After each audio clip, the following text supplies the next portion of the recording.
Olá, nesse vídeo vamos falar sobre investimentos pessoais, discutindo qual é a finalidade do investimento. Se você não sabe para onde você está indo, você provavelmente não vai chegar em lugar algum. Então vamos discutir aqui quais seriam algumas possíveis finalidades para esse investimento. Por exemplo, você quer crescer o seu patrimônio no longo prazo, para se aposentar, para ter bastante dinheiro depois de um longo período.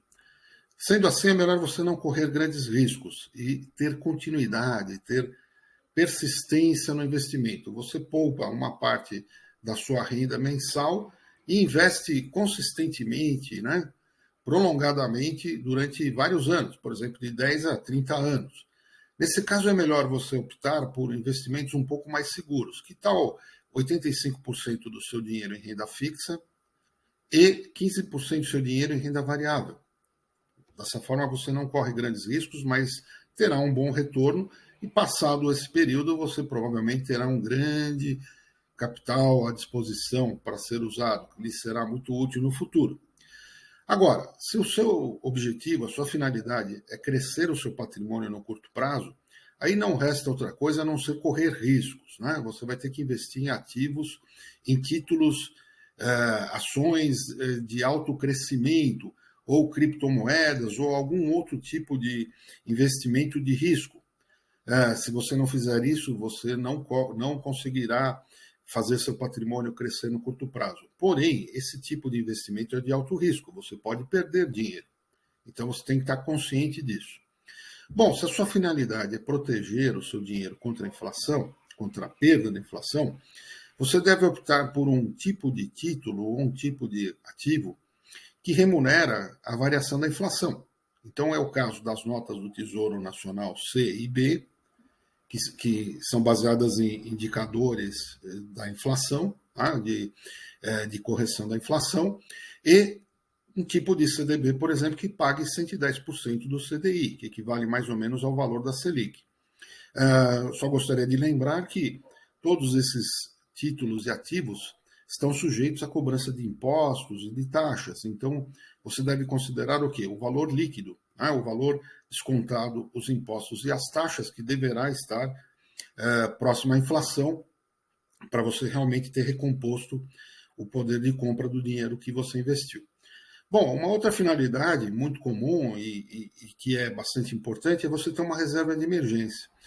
A reserva de emergência ela tem que ter disponibilidade, eu tenho que ter o dinheiro disponível. Então, eu tenho que ter um tipo de investimento que me dê liquidez. Uma opção, por exemplo, seria você investir num CDB cujo prazo de exercício, o prazo de finalização do investimento pode ser vários meses, mas que ele tem liquidez diária. Você pode sacar esse dinheiro a qualquer tempo, porém você terá uma penalidade, você terá um desconto no valor que você investiu, né? Dependendo do prazo, poderá receber até menos do que você investiu devido aí ao IOF, tá?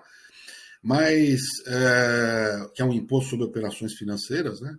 Mas se você deixar esse dinheiro algum tempo lá, como a tabela do imposto de renda é regressiva e como o IOF deixa de ser cobrado depois de algum tempo, você passa a ter liquidez diária, tendo uma redução do ganho. Então, você não perde o valor principal investido, o dinheiro que você investiu. Você vai ter uma redução do ganho passado algum tempo. Por exemplo, passado um mês, você não tem mais IOF, passou 12 meses, você vai reduzindo a cobrança de imposto de renda.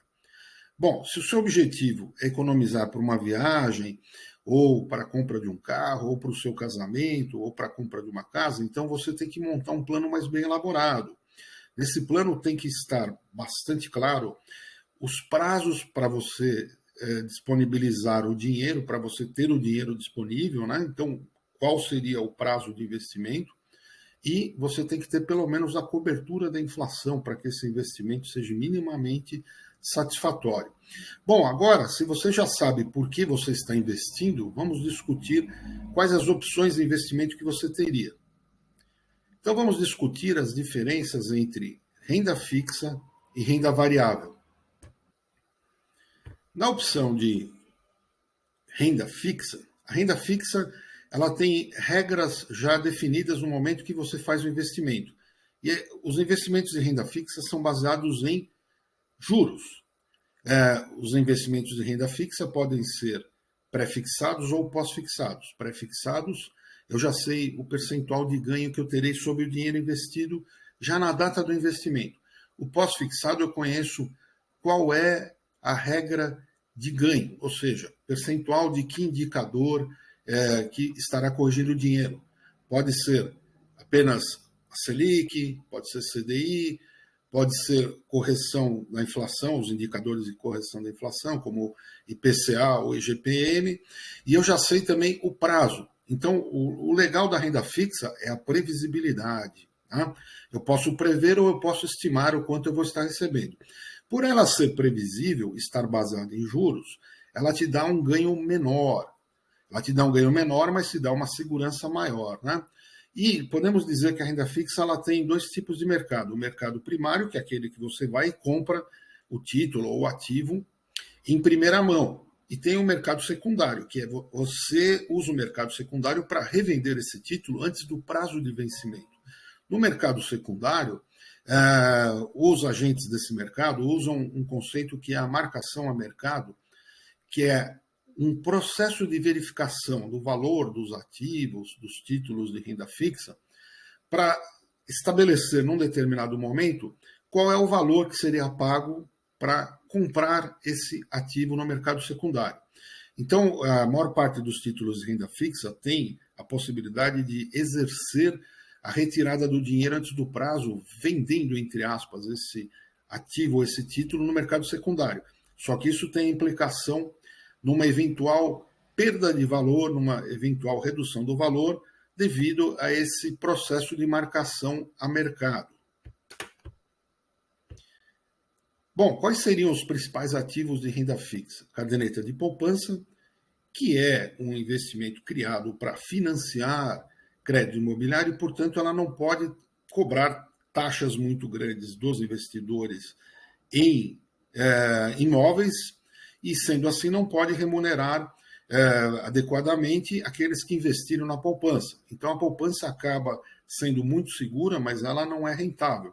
Então, por exemplo, se nós formos olhar nos dias de hoje, né, se a gente pensar numa Selic de 12,75, a poupança estaria 12,75 ao ano, né? A poupança estaria remunerando 6,16% ao ano. Né? Ela fica muito abaixo da taxa de inflação. Então, a recomendação da poupança é para aqueles que realmente não querem correr nenhum risco e se contentam com uma remuneração menor do que a variação da inflação. Se você quer ter uma remuneração melhor, né, você pode investir no CDB, Certificado de Depósito Bancário, que são emitidos por instituições financeiras e que podem ser pré-fixados ou pós-fixados. E geralmente são corrigidos pelo CDI, né, que é um indicador de correção interbancário, que ele é mais ou menos 10% da Selic. Um outro tipo de ativo de renda fixa seriam as debêntures, que são títulos de dívida das empresas. Aí nós temos letras de crédito agrícola, letra de crédito imobiliário, certificado de recebíveis agrícola e imobiliário.